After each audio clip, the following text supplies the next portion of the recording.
Well, their opponents in the Kirby Cup final is, or because this show's going to be released after it happens, was Central Park Rangers. So one of those two teams, at the time you've watched it, have lifted that Kirby Cup. But let's have a look at CPR. They had a perfectly balanced full season. They won the same number of games as they lost. Here was a fantastic goal they scored. Jeffrey Smet here. I mean, the technical level here of the ball, the first touch, the finish is just absolutely magnificent. I mean, he made it look effortless. But he's been someone who really has shone in the Kirby Cup. The pace that he brings to that front line, and as you can see, he's absolutely lethal when he gets it in the danger zone.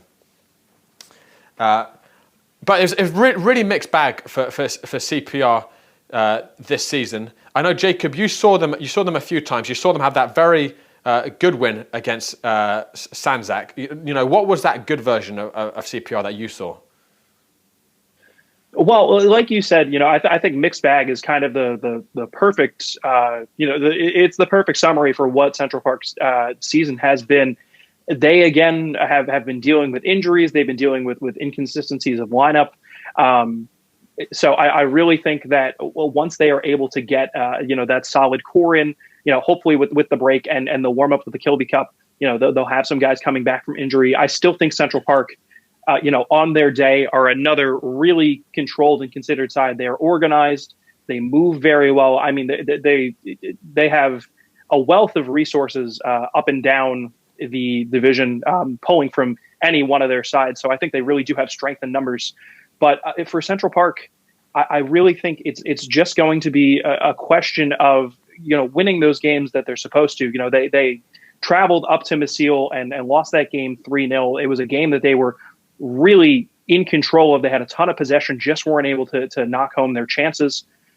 This is a good side, really well coached. I just really think that the step up in division has been a good level of challenge for them. Of course, State Cup winners last year as well.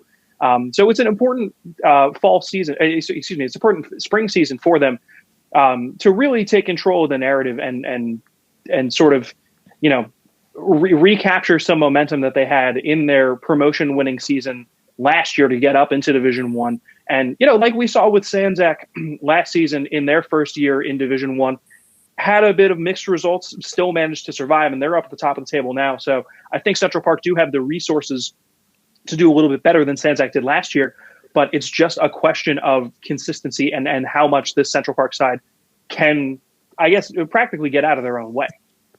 I mean, we're just watching their clips of the sort of defensive compactness that they have as well. They can defend their lines well. Henrik Olsen in the semi-final against Shamrocks was magnificent on both the left and right back position. He switched in each half. Really difficult to beat 1v1. Will Mormon has been consistently spectacular. The penalty save master, and also he springs across the goal and gets the slightest of touches on it when it seems like he's already beaten. So, I think to your point, Jacob, when I look at CPR, I don't see a side necessarily that's going to be in the title race, but definitely one that could be up there because they've got such a good structure as a club in general. They've obviously got a talented first team. It's just really going to be about can they get all those players fit and on the field at the same time? Because I know they've been missing Josh Gray for a long time, which has been a big hole for them.